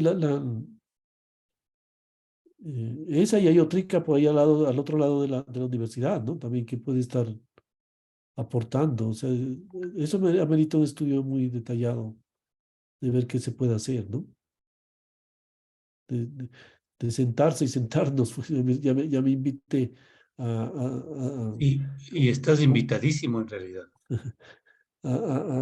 como dicen acá los compañeros indígenas, a palabrear, a compartir la Sí. palabra para para tratar de ver qué se puede hacer, ¿no? Y aportar. Sí, de acuerdo. Mira, lo que tenemos es unas protecciones de una quebrada que tiene sobre el 45% de pendiente. Estás bajando desde la costa 3.300 a la 2.800. Y la longitud de la quebrada no llega a 2 kilómetros. Estamos bajando 1 kilómetro en 2 kilómetros, algo así. Ujú. Tenemos un cuenco que apenas Sí, que alcanza los 4.000 metros cúbicos y tenemos solamente recogido con los camiones del municipio más de 23.000 metros cúbicos de material, ¿no? Hay rocas de entre 2 y 3 metros que tuvieron que ser rotas. Entonces, y claro, el camino que siguió era el camino de la quebrada rellena a este momento.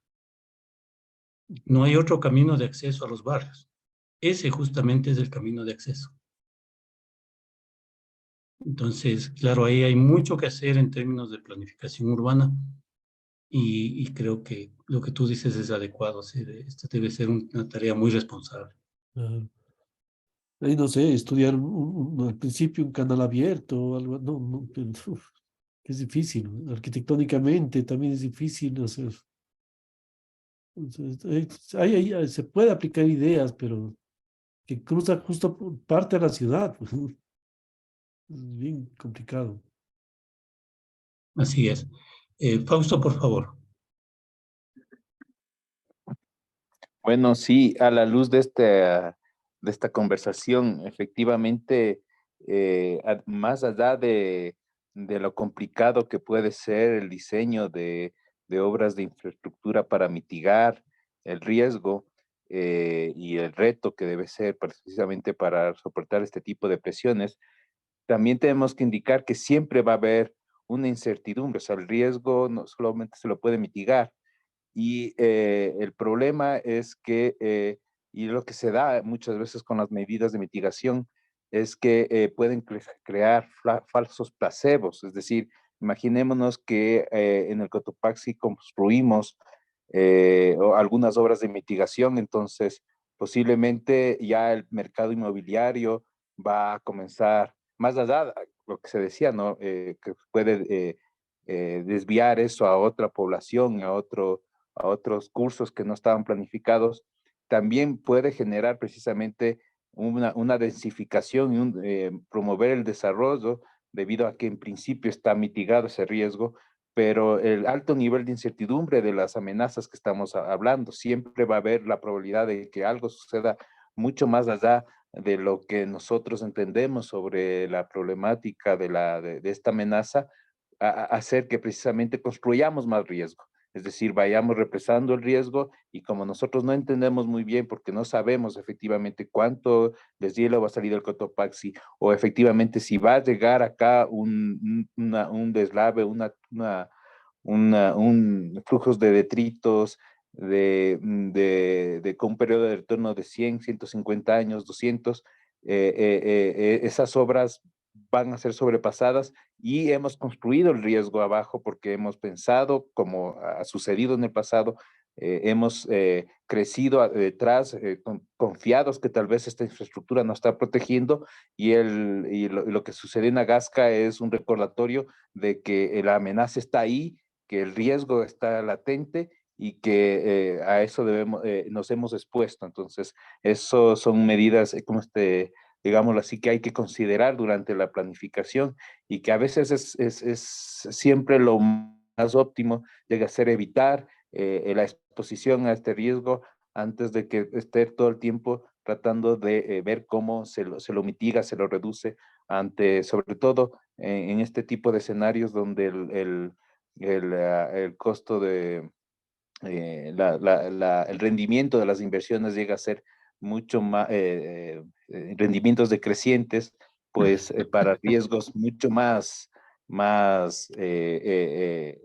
con menor probabilidad, digámoslo así, las obras de infraestructura deben ser mucho más complejas, y mucho más difíciles y caras de su implementación. Entonces, eso es muy importante considerarlo y también como parte de la conversatorio que se puede armar sobre estos temas. Sí, mira, yo comparto contigo tu idea. Por eso se hizo el marco de Sendai del 2015, que lo firmaron todos nuestros países, en vista de lo que pasó en Fukushima, que fue justamente lo que tú dices, que se hizo a partir de un determinístico y un periodo de retorno y se diseñó una obra de contención que fue sobrepasada. Se prefiere y se aconseja el análisis probabilístico sobre el determinístico, porque el probabilista te deja ver la cola del improbable y decidir sobre ello, que implica algo bien difícil para los tomadores de decisiones. ¿Cuál es el riesgo aceptable? ¿Sí? Porque, o sea, tú tienes una ciudad como Quito, que es partida en dos por un posible lajar. Y eso, evitar que el lajar salga va a ser, o sea, no se puede. Puedes reforestar un poco, reforestar, para que no sea muy grande el flujo superficial. Pero puede haber cosas complicadas. Entonces, la probabilidad de que se sobrepase no va a ser cero. Entonces, si yo asumo un riesgo, tengo que contemplar qué pasa si se sobrepasa ese nivel aceptable o tolerable que uno tiene y medir las consecuencias. Entonces, y otra es decidir solo sobre la amenaza. Pero acá estamos en un lío porque estamos con una ciudad en medio de ella. O sea, ahí hay un ejemplo interesante con esto de la amenaza y determinista y probabilística, bueno, es algo bien cruel, ¿no? Digamos que nos vamos a poner a jugar a la ruleta rusa, ¿sí? Y yo digo, juego con un tambor que tiene dos balas, dos huecos, y hay una bala. Si usted se dispara en la cabeza, va a tener, le voy a pagar $1.000.000. ¿Se dispara o no se dispara? Resulta que ahora es un tambor que tiene 10 huecos, ¿sí? Es el 10%, ¿sí? ¿Qué? Y ¿se dispara o no se dispara? Tiene 100 huecos, 1%. ¿Se dispara o no se dispara? ¿Sí? Entonces, así vas jugando. El punto de vista de la amenaza es que te digan siempre, ojo que hay una bala, ojo que hay una bala. Y digo, no, hay 1.000 huecos, ojo que hay una bala.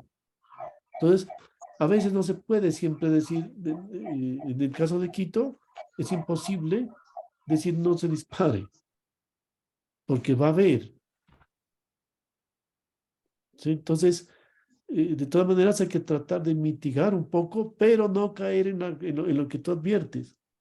Y es en la sensación de seguridad de que se redujo a cero la probabilidad, el riesgo. Entonces, es una cuestión de manejo muy delicada que va más allá de lo técnico, ¿no? Mucho, como todo esto.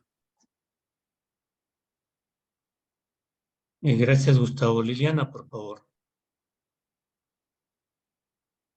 Listo. Muy buenas noches con todos. Gracias, Gustavo, por la excelente charla. Siempre bienvenido al Ecuador. Ya sabes, sí, solo como detalle comenzamos a trabajar en realidad inmediatamente.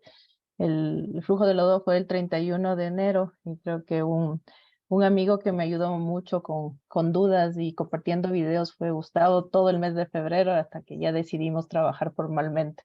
Estuve en el mes de abril y en realidad seguimos trabajando y hay pendientes, ¿no? Hay pendientes que tenemos aún. Solo un detallito adicional, porque aquí hablamos del flujo de lodo de la Gasca, en realidad encaminándonos solo en realidad entender el fenómeno que ocurrió en el drenaje.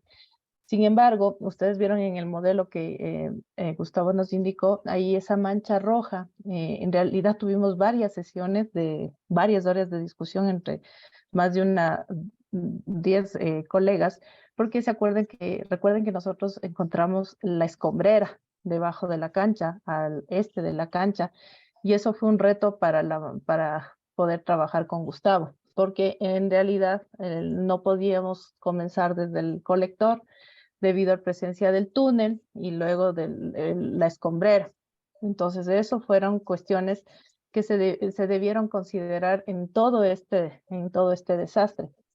Y tal cual dice Fausto y Gustavo, a mí me preocupa muchísimo el hecho de que se está considerando las obras de mitigación y vendiendo el SAT como la mano de Dios para solucionar absolutamente todo. Y lastimosamente ni siquiera se entiende lo que es un SAT, porque al SAT solo se le entiende como una sirena y una ruta de evacuación, casi como suena la sirena y corren como conejos. Y vemos que es muy complejo porque hay muchísimas cosas que se deben considerar y el punto de partida de un SAT es entender el fenómeno para poder saber qué se va a monitorear. Y en realidad aquí todavía hay muchas incertidumbres, hay muchos detalles en relación al desarrollo de ese entorno urbano que aportaron como ingredientes para este desastre, ¿no? Una cuestión de reflexión incluso es que tenemos que considerar qué pasa en la cultura ecuatoriana. He estado en Pasto gracias a Gustavo. Hay un contexto distinto, se pasa frontera y a pesar de que nos consideramos hermanos, vecinos, sí hay cosas que cambian. Y algo que llama la atención en la Gasca es que un mes, 2 meses después, todo volvió a foja cero. Era como que el desastre no existía, se pintó, se reconstruyó, se arregló y se puso una pancarta con las 28 víctimas mortales y pare de contar. Y casi volvimos a jugar fútbol sobre las víctimas mortales. El vóley, perdón. Entonces, hay unas situaciones culturales que incluso se deberían analizar de manera muy profunda en el caso de proponer obras de mitigación y sistemas de alerta temprano como soluciones, como digo, casi celestiales, ¿no? En el Cotopaxi, la gente considera que pónganme en la barrera y ya se acabó, yo sigo viviendo aquí, y no se hace discusiones como la que pasamos en mayo pasado, donde ustedes vieron que la crecida del río inundó las casas no porque el río sobrepasó ciertos niveles, sino porque entró al patio de las casas de las personas porque las personas estaban en el río, le estrangularon el río. Entonces, ese tipo de cosas no estamos analizando, ¿no? Y tal cual dice Gustavo, nos falta urbanizar el riesgo. Y vender, a mí me parece muy peligroso, casi, digamos, me escandaliza que con una página web se le diga a las personas, abra el mapa, abra la página, meta su número de predio y sí o no está en zona de peligro del volcán. Y eso tal cual no es un sí o no, son probabilidades, tal cual nos dice Gustavo. Y esa página yo en realidad digo, el momento que toque trabajar con la comunidad y toque decirle, mire, por incertidumbre usted debería salir, esa persona va a decir, no, es que el mapa que pusieron y publicaron dice que no, yo no, ¿por qué voy a salir?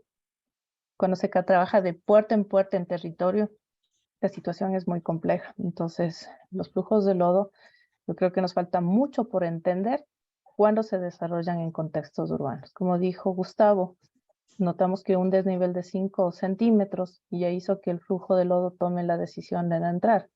Y algo curioso, una anécdota era que justo en una calle, no me acuerdo el nombre ahorita, pero veíamos cómo, ¿te acuerdas, Gustavo? Cómo el flujo daba la curva y no quería entrar a una puerta de un conjunto privado. Y era increíble cómo decidió dar la vuelta y no, el conjunto privado no lo hizo nada y se fue. Entonces hay cosas que todavía hay que discutir.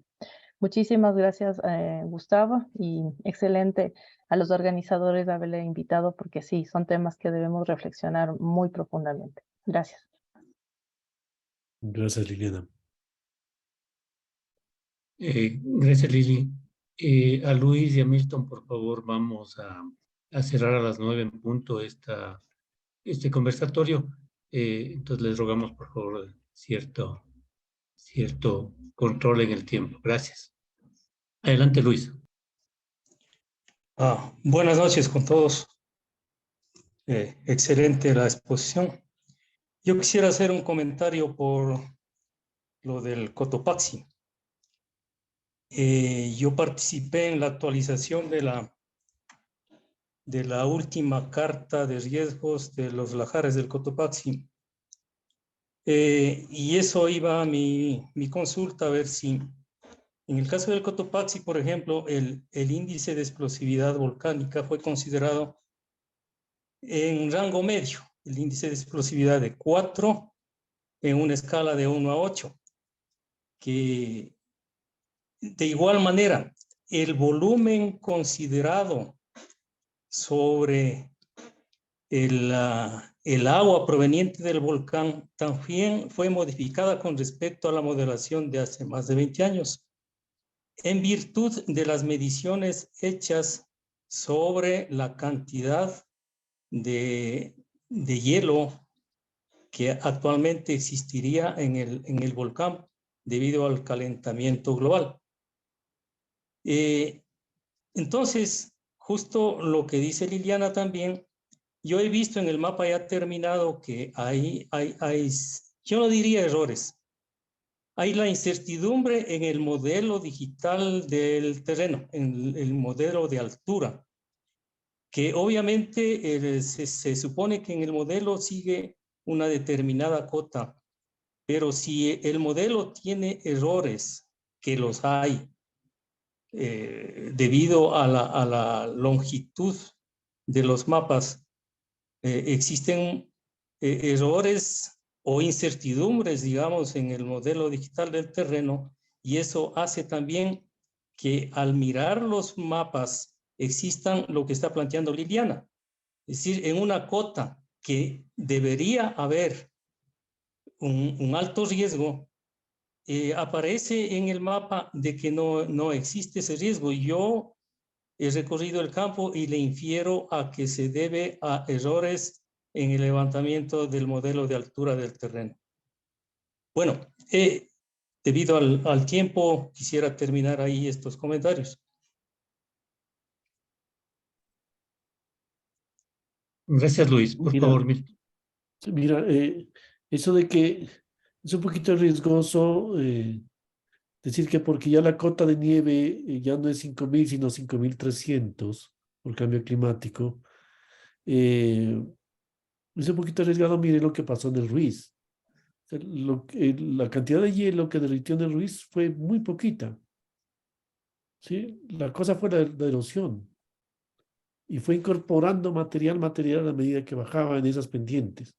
Y eso lo hizo gigantesco. O sea, el agua del hielo el aporte de agua del hielo fue muy poca, entre comillas, ¿no? Comparada con el volumen final del flujo. Entonces, ahí hay una incertidumbre muy grande con eso. Sí, estoy de acuerdo. En función del tiempo, solamente algo rapidito. Ante tanta incertidumbre ante estos eventos, o sea, entiendo que tú puedes generar o se puede generar un montón de modelos en función de la intensidad del evento, de las alturas de materiales, cantidad de materiales, etcétera. Tú, con tu experiencia, ¿a qué momento tú te sientes, digamos, medio tranquilo con la cantidad de modelos que has diseñado? ¿Y cuál sería la probabilidad a la que tú dirías, bueno, ya creo que esto ya me podría ayudar para resolver o ayudar a resolver el problema? Esa sería mi pregunta así cerca. Mira, en eso, si te entendí, yo soy muy amigo de lo probabilista. Entonces, sacas las probabilidades de lo que tú tienes, ves la amenaza calculada con un método determinístico, que es lo que les digo, la amenaza te dice, ojo que hay una bala ahí. Y con el probabilístico te digo, pero hay 1.000 huecos, o 1.000.000 de huecos. ¿Sí? Y entonces debo decidir sobre ello. El problema es que tienes que asumir, y por ahora no hay norma.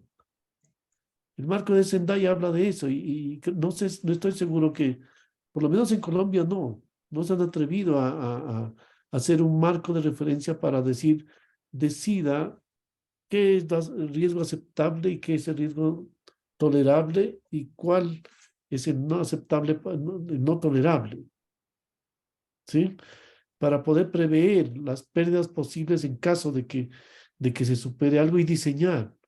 Miren Fukushima, si hubieran hecho una cosa así, ellos hubieran, como ya son un poquito cuadrados, ¿no? Entonces, si no está en el escrito, en el manual, no saben qué hacer. Entonces, se les pasó la ola y lo que hicieron fue buscar manuales, y tenían que, era simple, era ir a ver dónde estaba el agua. Y entonces, y cuando haces la cola del improbable, puedes decidir qué hacer en caso de que se sobrepase lo esperado. Y tener por allá una cartica debajo de la manga para poder hacerlo y prever esa cantidad de incertidumbres tan grandes, porque la forma en que se acepta por el momento de abocar tanta incertidumbre es con estudiando la amenaza probabilística. Y decidir sobre el riesgo, no sobre la amenaza. ¿Sí? Entonces, hay muchos estudios, muchos criterios, proceso WOO en el 2008 hace una propuesta muy interesante que, en el campo volcánico para llegar a decidir niveles de riesgo volcánico, niveles de riesgo aceptable, ¿sí? En base a la parte económica, ¿sí? Pero pues son propuestas y en eso hay mucho que trabajar, ¿no? Pues. Remigio, por favor. Está con el sonido apagado, Remigio. Como siempre. Bueno, rapidito, como hay limitación del tiempo. He escuchado con mucho interés toda su presentación. Tengo algunas dudas, pero bueno, eso será para otra presentación. Sin embargo, algo que me llama la atención, que es posible que yo me perdí alguna temática de la conversación porque tuve que salir unos pocos minutitos respecto a la información para la calibración y verificación de los modelos. Es decir, un modelo, si es que no tiene, entre comillas, buenos datos de calibración y validación, de topografía, de viscosidad, de alcance de los flujos de lodos, etcétera, no tiene mucho sentido correr cualquier tipo de modelo si es que no existen datos de calibración para validar los modelos. Entonces, yo lo que quisiera preguntarle, para que sea muy corta también, es ¿cuál es la importancia que usted le da a los datos determinísticos? Porque no queda de otra. Usted ve los caminos y ve alturas de flujos pasados que son determinísticos. Respecto a modelos probabilísticos, yo no sé cómo se pueden mezclar esas dos cosas. Por eso quisiera que por favor me aclare y ojalá podamos hacer otra conversación más larga sobre esto. Gracias mil. Felicitaciones. Gracias. No, mira, lo que pasa es que el determinístico te da algunos casos y se vuelve de un caso particular de todo el rango del muestreo del probabilístico. Entonces tú tienes unos rangos y de ahí puedes sacar la información que debe más o menos coincidir con el determinístico. Es uno de los casos, el determinístico. Digamos que haces 3 casos con el determinístico. Esos están ahí. Lo que pasa es que el probabilístico te hace tantos casos, ¿sí? De tantas combinaciones que puedes sacar una probabilidad, ¿sí? Incluso con volúmenes improbables, ¿sí? Para poderlos ver, ¿ya? Entonces, pues por ahí es. Ahora, yo traté en la charla de pasar por esta parte y creo que lo pasé muy rápido, de los modelos empíricos, semiempíricos y los que se basan en la física. Entonces, los empíricos son los que requieren un ajuste respecto al caso particular, ¿sí? Porque tienen, digamos, una constante ahí en la ecuación que depende del lugar. Entonces, requiere un ajuste del que creo que es el que tú estás mencionando. Los modelos que se basan en la física lo que requieren es datos. O sea, aquí, por ejemplo, ¿cuál es el promedio de las partículas que usted va a modelar? Y esos tienen que coincidir, el tamaño, tienen que coincidir con el sitio. Entonces, en ese sentido se vuelve de sitio, ¿sí? O sea, ¿cuál es el promedio de partículas? ¿Cuáles son las características del material ahí? Y ese entra y alimenta a estos modelos. No es un cambio de las ecuaciones, ¿sí? Entonces, pero eso tiene un costo computacional enorme, ¿no? Y cada vez esos modelos se van mejorando. Pero disculpa, independientemente del tipo de modelo que tú utilices, empíricos, probabilísticos, determinísticos, resolviendo cualquier tipo de ecuación, los datos de calibración del modelo siguen siendo determinísticos y no los puedes cambiar. Claro, claro. Nosotros, si utilizas un modelo empírico, o sea, ¿cómo supiste vos que la densidad en 1877 fue 1,2 y tú le asignas el valor 1,2? No sabes. Entonces, en base a la evidencia de campo, tú dices, este flujo debe haber tenido tal característica. ¿No es cierto? Entonces, yo creo que en ese problema es lo que cuando uno modela realmente se da contra el suelo y uno se puede equivocar, como tú bien dices, del medio a la mitad. Gracias mil por tu observación. No, sí, claro, o sea, o sea, uno tiene que validar y todos los modelos se validan, ¿sí? Y si ya hay un modelo, o sea, es un sitio donde hay un depósito, como te digo, en el probabilístico haces muchos modelos, uno de esos va a ser ese. Y ese es el que tiene que ser reproducido por el modelo probabilístico. Claro, pero cada modelo probabilístico es dada una condición, por ejemplo, en el caso del Cotopaxi, de qué volumen de glaciar se descongeló, ¿no es cierto? Entonces, esto tiene una cierta probabilidad, pero lo que tú tienes en el campo, independientemente de cuál escenario estés modelando, tú tienes un dato fijo, que no lo puedes cambiar porque eso lo has visto en el campo. Entonces, uno tiene que asumir que la erupción de 1877 es la peor que puede pasar. Y ahí estoy de acuerdo con muchas personas que dicen, chuta, ¿quién crea esos mapas? En realidad es así, porque si tú te pones a modelar 10 mapas o 10 escenarios, vos confundes más a la gente. Entonces, lo que uno puede decir es, mire, en 1877 se descongeló el 20% del glaciar. ¿Por qué? Porque en el río Pita, en tal altura, tuvimos tal calado. Ah, ya, eso sí, lo pudimos observar. Bueno, entonces, hay datos concretos. Pero si es que le digo, no, se descongeló el 40% del glaciar, se fregó todo. ¿Por qué no puedes utilizar ese dato para calibrar? Y sin embargo, en la modelación siempre utilizamos el mismo dato. Esa es la gran duda que tengo, porque, bueno, gracias a Dios he corrido muchos modelos y he estado disfrutando de tu conversación. Muchas gracias. Sí, tenemos que, Remigio, ya, ojalá los pueda visitar y ya charlamos despacito sobre eso. Bueno, está aquí en DC con mucho gusto. Muchas gracias, Gustavo. Y yo te agradezco muchísimo tu participación y tu apoyo en este tema. Le dejamos la palabra a Patricio.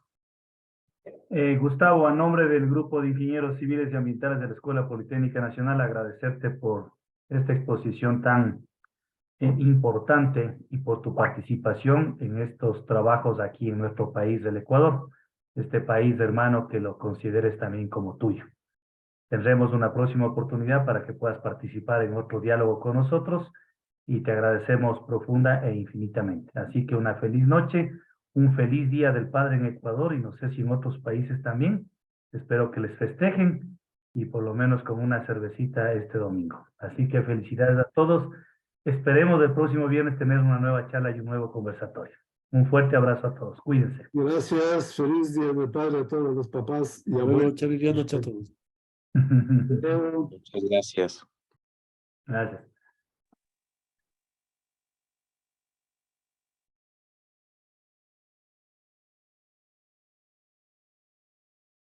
Bueno, al mes que nos reunimos.